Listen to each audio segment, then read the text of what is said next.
There's something you should know about me. I check out all the GPUs, even the old ones. Yes, that's right. I think that's kind of cool. And then I overclock them to the extreme. Watch this.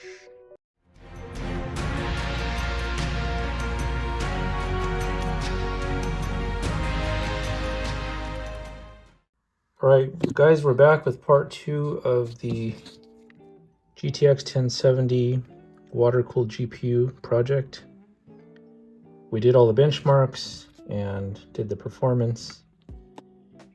It runs extremely cool, but it's complete overkill for this card, which cannot overclock very much. The radiator is bigger than the card. We have two 140mm fans, and I want to do what I did last time in an attempt to return it back to air cooling. And there's another video about this, but I bought this 980 Ti that was broken to transfer the fan parts, but I'm not sure if they're going to fit. Should fit. I'm kind of hoping it will. So let's take this off.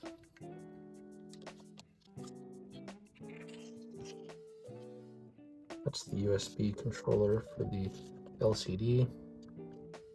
And we'll be posting this for sale if anybody wants to buy it. It'll be on Java. I'll have a link for that. And let's see how this works.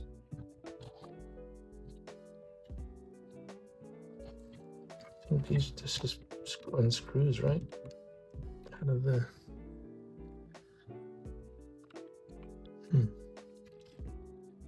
I've never actually opened one of these. Do you just take off? Let's see. I'll just take the screws off. Leave it in there.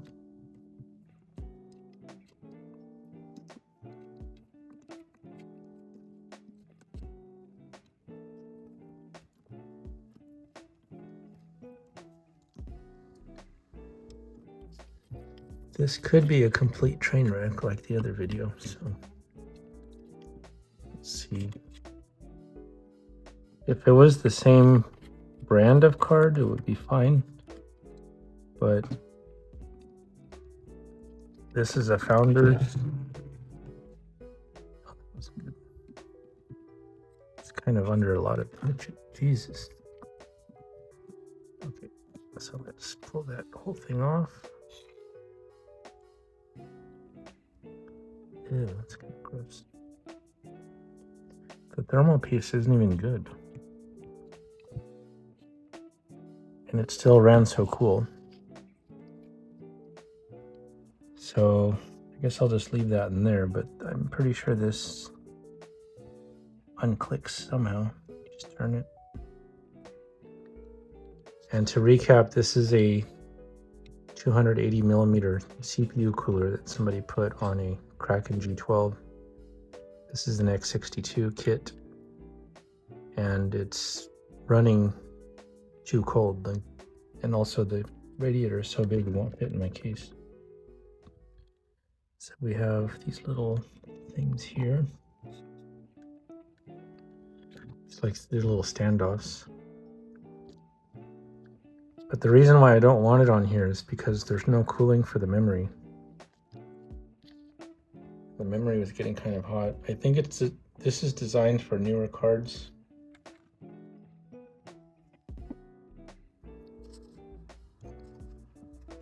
So let's move that aside. Robert Fix-It ModNet. Get it today. So the card's pretty dirty. All that blowing of the fan over here just got dust everywhere. So we can probably try the back plate before we take off the bracket, just to see. And this is, let's see, so this way, this way. the holes line up. There, yes, there, there, there,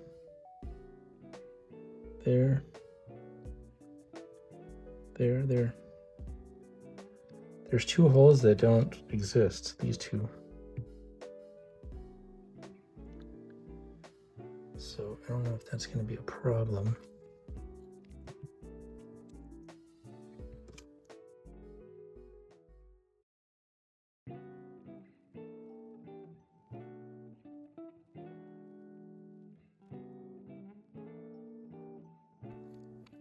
You would think $20 is a lot to spend for the heatsink, but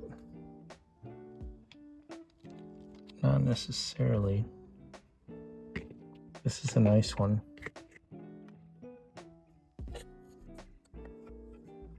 Oh, that's so gross. And just quickly, if we compare it to a 980 Ti, it's pretty similar. But you see the 1070 is missing parts. These are not there. These are not there. This area where the fan blows to, there's nothing here. But on the Ti, you have more, these guys right here. This one's blown up. So you have more of these. And the reason why I converted from a 980 Ti is because the 980 Ti takes too much power, it gets too hot, and it's only marginally faster than the 1070. And then when I found the 1070 and tested it out, I was pretty happy with it. So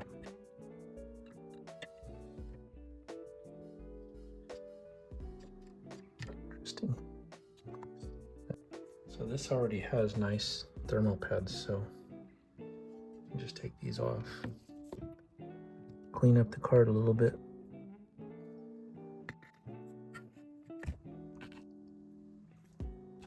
One year later. And here we are.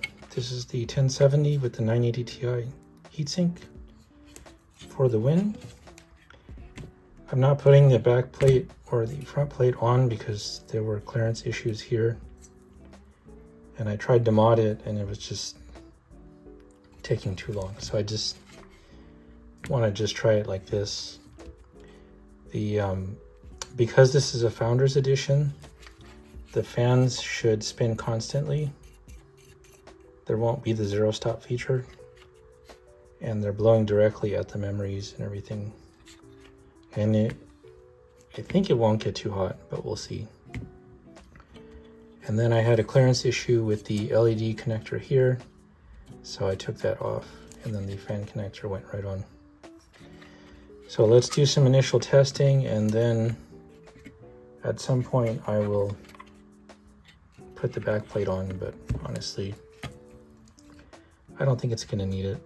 I actually have a cover that goes here for aesthetics, but we'll see. If it gets too hot, we'll find a way to put the memory plate on. Actually, I think, you know what? We could just put thermal pads here. Look, they're so close to the heat sinks. Wonder if that might be better. Anyway, let's test it out. See if it'll overclock still.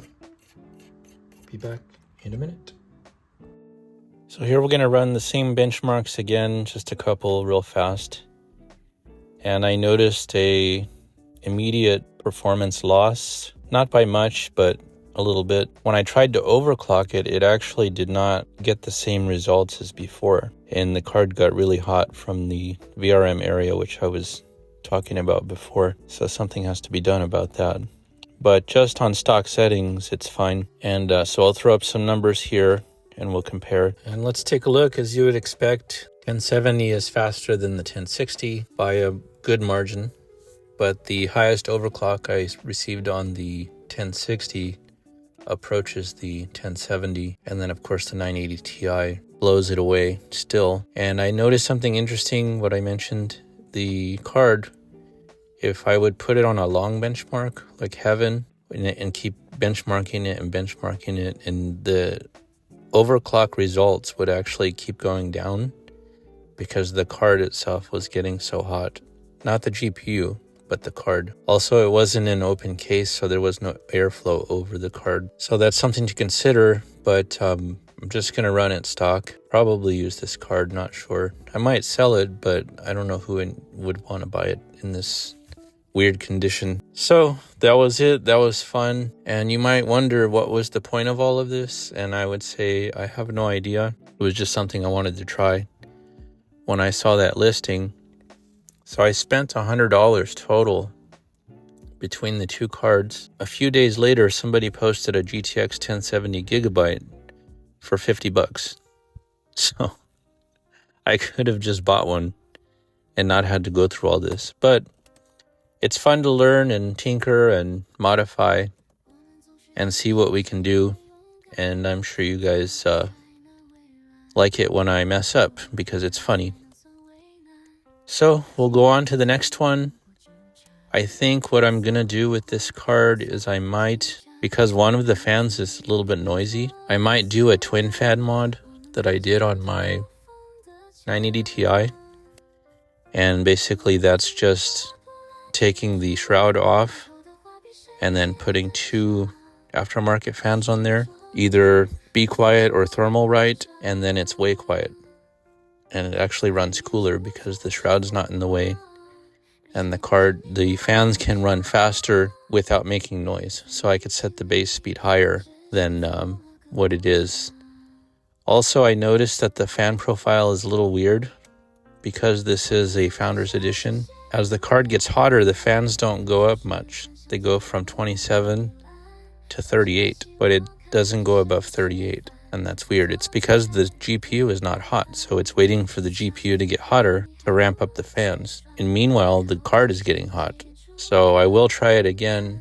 I'm going to set the fan profile much more aggressive, so that way when the GPU hits, I don't know, 40, 45, then the fans will come on more, because the GPU right now only goes up to 58 max, and that's still pretty cold. Usually I was used to like 70 degrees at max load. All right, tell me what you think, and we'll see you next time.